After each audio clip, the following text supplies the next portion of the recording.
Taday. Para sa akin, destiny. So sa sitwasyon nyo ngayon ni Kyle, Destiny me. feeling mo destiny mo? Oo. Choice na ni mo. Tulad na mo dahil. Parang si Inday, hindi kayo destiny. Choice Choice niya ko. pipili. Choice Talaga ko. na ipili sarili mo.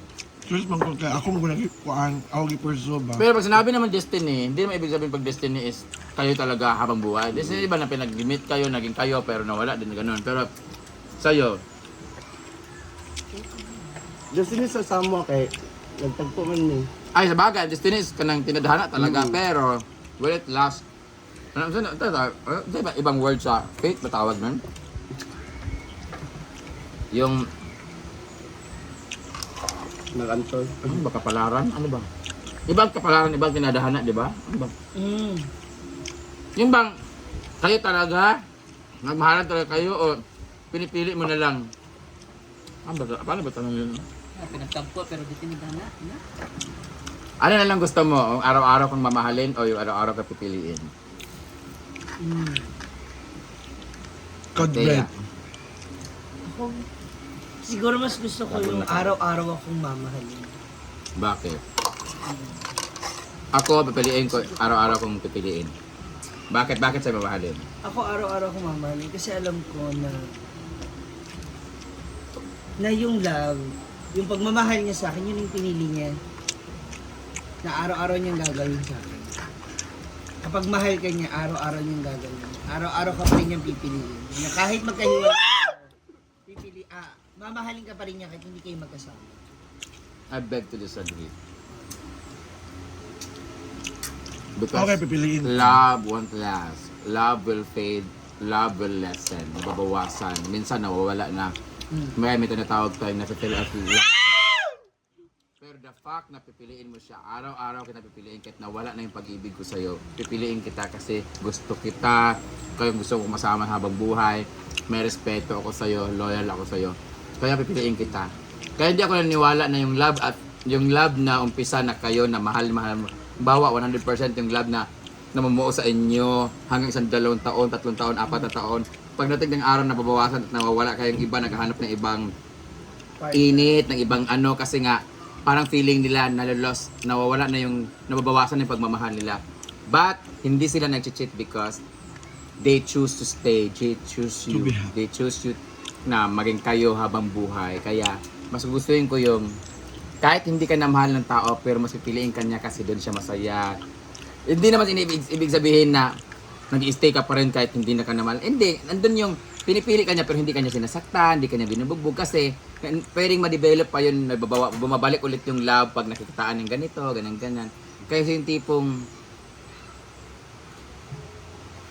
nag-stick ka or doon ka sa love na rely kasi yung love talaga nababawasan talaga eh. Lalo na pag may mga bagay na nangyayari, may nag-cheat or may mga circumstances, may mga situation na parang na-disappoint ka. Pero pipiliin mo pa rin siya despite of na shortcomings niya, may mga mali siya, may mga hindi na siya magawang ganyan. Kahit hinihingian ka lagi ng GCash, yung chat ka lang pag may kailangan, may celebration. Di ba? Bakit hindi naman ako? Hindi, pero kasi syempre diba, pag mahal ka niya, part yun nung, Meron kasi tayong mahal na mahal tayo pero hindi tayo pinipili. Meron mahal na mahal natin pero hindi natin pinipiliin kasi taken na siya. 'Di ba? Halimbawa, may asawa na si JMD pero mahal ka niya. Pero hindi ka niya pinipili kasi nga may asawa siya. Pero kung gusto ka talaga niyang piliin, pipiliin ka niya kahit may asawa na siya. Because he choose to love you. He choose to be with you kasi ikaw ang pinili niya. Pero kung mahal ka lang niya tapos hindi ka niya pinili, hindi ka talaga niya. 'Di ba? Kasi ang pagmamahal, magiging useless yung pagmamahal kasi hindi ka na pinili, di ba? Tsaka ang pagmamahal is laging nandyan lang yan. Pwede pagmamahal sa kaibigan. Kasi meron ako kaibigan na mahal ko. Merong instant na pagmamahal pagdating sa pamilya. Yung tipong kahit ayaw mo ng pamilya mo, pero pamilya mo pa rin sila, wala ka ng choice. Either, binubugbog ka ng pamilya mo, mahal mo naman sila eh, pero pipiliin mo ba magstay pa rin kahit binubugbog ka na, hindi ka tanggap na bakla? Pipiliin mo yung sarili mo mahalin, di ba? Pipiliin mo yung maging maligaya ka sa iba, iiwasan mo sila, hindi mo pipiliin ang pamilya mo. 'Di ba? May ganun, 'di ba? Ganun sa love or sa friends. Sa friend mo, mahal mo yung kaibigan mo, pero parang bad influence siya, pipiliin mong umalis para hindi ka ma-influensyahan ng maling gawain. Ganun din sa love. Ano mo yung mahal mo siya, mahal ka niya, mahal niyo yung isa't isa, pero hindi niyo mapili isa't isa kasi may mga judgment na ibang tao, or meron na siyang partner pero mahal mo siya. So, mas maganda yung pipiliin ka talaga niya. Mas importante yung pagpili. Kaya, Gusto yung kanta ni Ben and Ben na araw-araw, Isabon! Isabon! Pero ang hirap din, no? Ang hi- kagaya niyan, mahal ko si ganito, pero hindi ko siya pipiliin kasi alam ko maraming ano. Pero ang hirap din pumili. Mm. Ang hirap mong mamili kung mag-i-stay ka kahit alam mo na sasaktan ka. May mga ganun din. Kaya nga, doon papasok ngayon yung, hindi na ibig sabihin na pipiliin mo siya eh. Anong gusto mo?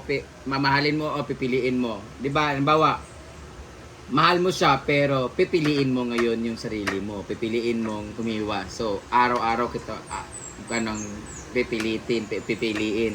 Kasi di ba, hindi naman porket love mo is pipiliin mo siyang mahalin na kaagad. So, hindi ka na mahirapan. Mahirap pero, masakit pero kailangan mong mamili. Kung doon ba sa taong masaktan ka lang o pipiliin mo yung sarili mo. Diba? Parang sa courses din yan, di ba? Yung mahal na mahal mo yung course mo pero pipiliin mo yung gusto ng magulang mo kasi yun ang gusto nila. Oh, pero it's still your choice kung itutuloy mo o hindi. Kaya ikaw, Britney, pipiliin mo pa rin ba na maging ano kahit ano? Bagay, nakikita naman. Pipiliin sa kanya, pinipili naman niya. Kaya Pili ko hindi niya mahal si... Hindi niya Hindi, mahal niya. Mahal niya. Pinipilit. Lagyan mo ng T. Pinipilit. Pilipit. Pinipilit. Bakit nilaway ako sa inyo? pag-ibig. Usapan niyo yan Tingnan mo, umupo ka, tingnan mo. Wala pang 10 minutes. Tingnan mo, ha? Ikaw, mahal mo siya o pinipili mo siya? Pinipili ko siya kasi mahal ko siya. Si Inday. Si Inday ang pinaka-epitome talaga niyan. Example talaga niyan na kahit dalawa na yung babae kaliwat kanan, Kahit harap-harapan pinipili na. pa rin niya. Kahit harap-harapan na. No, huwag mong patayin. Wala, uy. Huwag mong patayin. Wala. Huwag mong patayin. Wala, kaya balos do not. Oh, nagipatay ba Diba? na ako? Huwag mong patayin. Yung kahit ang dami na niyang lalaki, ang dami na ilang beses ka ng binlock, i-unblock, na ganyan.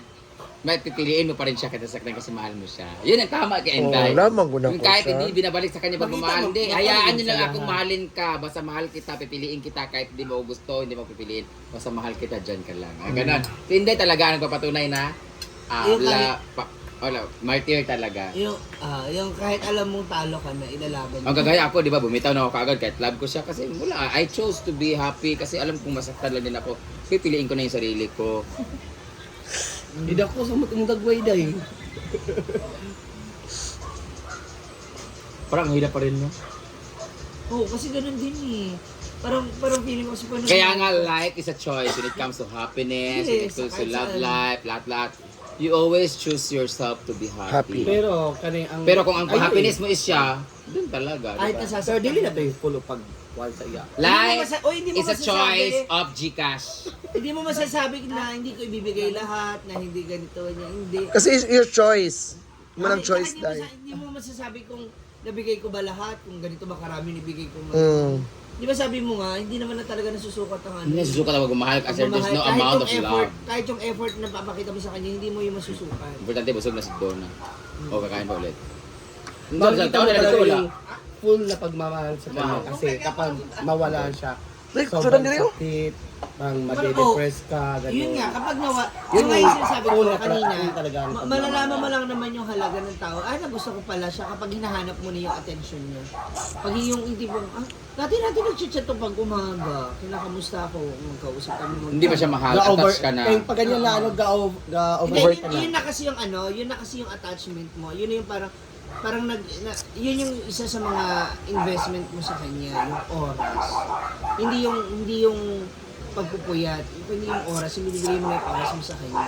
Nakatutusin, Kaya pala minsan, pag nagagalit ako, pag hindi siya nakachat ng isang oras lang, 2 oras. Kasi nga, di ba mainit ulo mo kasi nga minsan talo ka sa saan. So, Hindi. Tsaka, hindi, magagalit ka naman talaga pag... So, ang pagbabalik ng... Dili, kayong tatlo, Ma'am Shi, ang magandang buhay!